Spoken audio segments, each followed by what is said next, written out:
Ngasigi warisidi ko aduguma migineba ko mayam.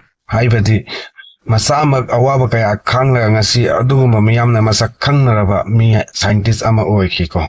Warisigi ahubadi 2009 da film ama lagi ko 388 aina.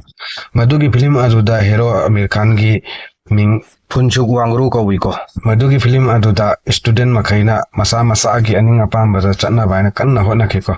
Maduda mama mapana thingma pirakpado masana masabu sirijaki ko. Madugi film aduda uhaliba punna magloina aseng maniba ko mayam. Film aduda Phunchuk Wangru scientist ado ngasi faw laireba dunia asida mahak tugi mingna Sonam Wakchuk ko weba. Mani masi aseng mathodok neba. Film aduda uhaliba punna mayam. Magi punchi se film dagi hena awaba kaya ama khangla ngasi miyamna sakhangna mi haido oikheba ko mayam. Mahagna pikningai matamdagi mi kayana mabu apangbani wangangdabani haibibado. Tungi punchi da education system se mana ahongbo purak heba mayam. Haibadi board exam da mai paktaba angangsing se mahaki scientist research school da mai onsalalaga thabuk amasung laik makhatam thaleba.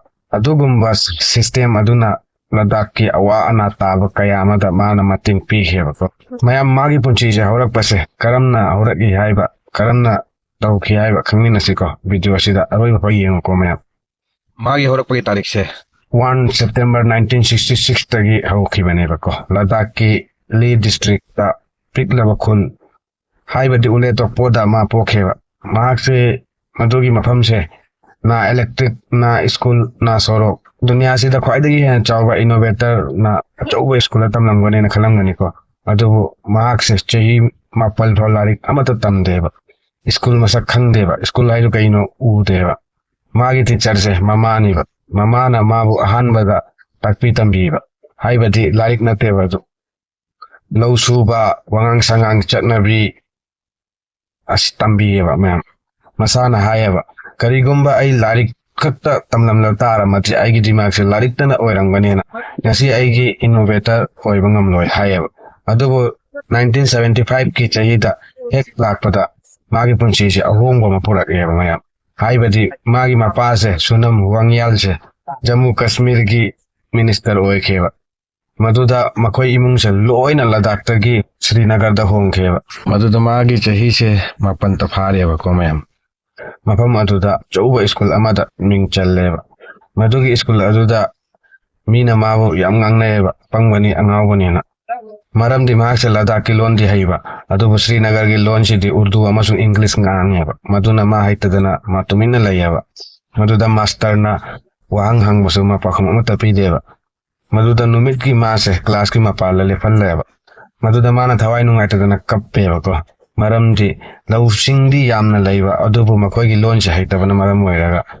Sunam Wakchuk sarna. Chahi tarama to heksualak matam da khang mangamdadana Srinagar dagi Delhi da tuminna jail kheba matomta. Magi kokto yengu mayam chahi tarama to itafariba angangse karamna chalangbani haiba. Maduga Delhi yawa hostel jawba school amada thiraga principal da hai kheba. Mana hana jo thokiba thodok singdo wari wena liyaba mayam Srinagar gi loan sa haitabagi maram se.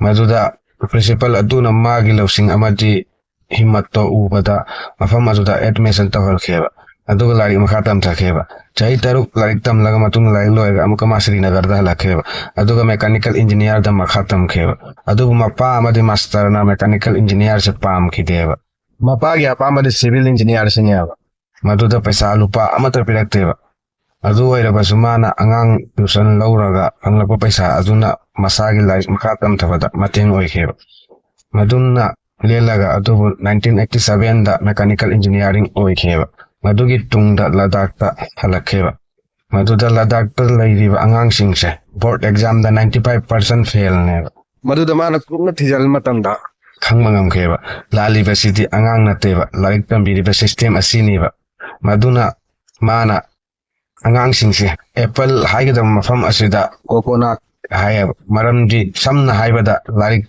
tambagi system se onthok laga kan tahan kheba maramdi mana hana oikiba fifam ado oidaningai haiduna aduga 1988 ta school ama hang kheba school adugi mingna Sekmol alternative school haiko madugi school aduda jo angang pariksa fail oiba mi singdo madugi school aduda admission taweba Maduga sunam wakchuk sarna hai ko mayam. ꯗꯨꯅꯤꯌꯥꯁꯤꯒꯤ ꯈ꯭ꯋꯥꯏꯗꯒꯤ ꯍꯦꯟꯅ ꯄꯪꯕ ꯂꯥꯏꯔꯤꯛ ꯂꯥꯏꯁꯨ ꯍꯩꯇꯕ ꯃꯤꯁꯤꯡꯗꯣ ꯑꯩꯒꯤ ꯏꯅꯥꯛꯇ ꯂꯥꯛꯎ ꯑꯗꯨꯒ ꯇꯝꯅꯤꯡꯕ ꯊꯕꯛ ꯄ꯭ꯔꯦꯛꯇꯤꯀꯦꯜꯗ ꯑꯣꯏꯅ ꯇꯝꯕ ꯌꯥꯅꯤ ꯅ ꯍꯩꯅꯤꯡꯕ ꯃꯑꯣꯡꯗ ꯍꯩꯕ ꯌꯥꯅꯤꯅ ꯍꯥꯏꯌꯦꯕ ꯃꯗꯨꯅ ꯃꯥꯕꯨ ꯃꯤꯌꯥꯝꯅ ꯁꯛꯈꯪꯅꯕ ꯃꯤ ꯑꯃ ꯑꯣꯏꯈꯤꯑꯕ ꯑꯗꯨꯕꯨ ꯅꯨꯡꯉꯥꯏꯇꯕ ꯊꯧꯗꯣꯛ ꯑꯃꯅꯦꯕꯀꯣ ꯃꯁꯤ 2026ꯇ ꯅꯤꯠ ꯄꯦꯄꯔ लीक ꯑꯣꯏꯕꯁꯦ ꯃꯁꯤꯒꯤꯗꯃꯛꯇ ꯀꯣꯀ꯭ꯔꯣꯆ ꯖꯅꯇꯥ ꯄꯥꯔꯇꯤꯒ ꯄꯨꯜꯂꯒ ꯗꯦꯜꯂꯤꯒꯤ ꯖꯟꯇꯔ ꯃꯟꯇꯔꯗ 28 ꯖꯨꯟ 2026ꯇꯒꯤ ꯆꯔꯥ ꯍꯦꯜꯂꯤꯀꯣ ꯃꯗꯨꯅ ꯃꯥꯒꯤ ꯍꯛꯆꯥꯡꯁꯦ ꯌꯥꯝ ꯑꯁꯣꯛ ꯑꯄꯜ ꯌꯥꯝ ꯑꯣꯏꯔꯦꯕ ꯅꯨꯃꯤꯠ 19ꯅꯤ ꯆꯔꯥ ꯍꯦꯜꯕꯅ ꯃꯔꯝ ꯑꯣꯏꯔꯒ ꯃꯥꯒꯤ ꯍꯛꯆꯥꯡ ꯍꯧꯖꯤꯛ ꯀꯦꯖꯤ